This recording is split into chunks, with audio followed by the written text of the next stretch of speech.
Boy James Esquez, we're actually getting ready to take off to go meet up with a guy who has a Megan Racing strut bar, which that will be about today's video on, installing it and showing you guys how to install it.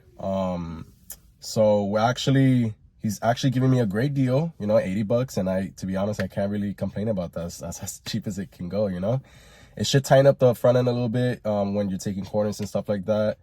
So I'll be back to show you guys how to install it. All right, my people, so I just came back from Lake Nona area. We just finished picking up the strut bar.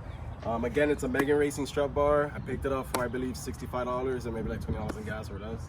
Anyways, so it should stiffen up the front end of the car just a tad bit. You're gonna need a couple tools. That's gonna consist of a 3/8 ratchet, a 17 wrench, an extension, an 8mm hex bit.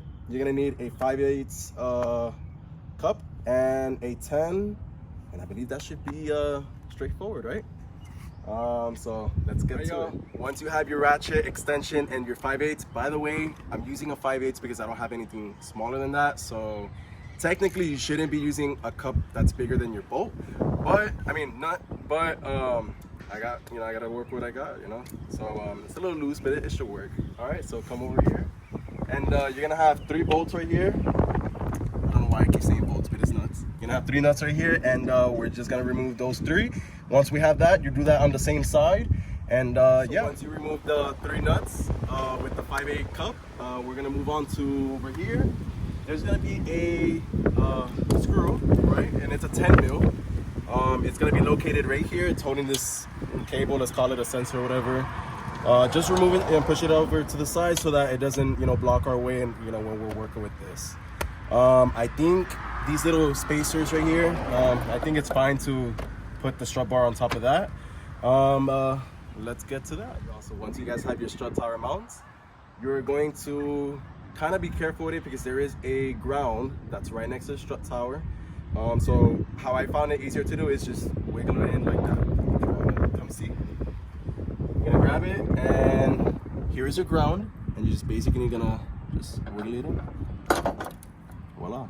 Once that's like that, you do it for the other side as well, and we'll get to the point where we actually have to mount the bar on top of the mount. Finally finished installing the bar onto the mount. Now what we're gonna do is put our 5/8 nuts back into place so that we could start tightening everything down and go for a drive. All right, my people, once you guys have the bar on the strut mounts, right, you're gonna grab your 17 wrench, your ratchet with an 8mm hex bit, right? You wanna come over here and I'll show you guys how to do it.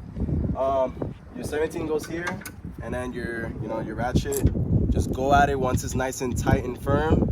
That's perfect there. The torque specs for these bolts, I don't know them off the top of my head, but once I do figure it out, I'll put in the details. That might not be today when I post it, might not be tomorrow, so don't rush me. Do your research. Anyways, so yeah, that's it for the video. I appreciate the support. Stay tuned for the next video.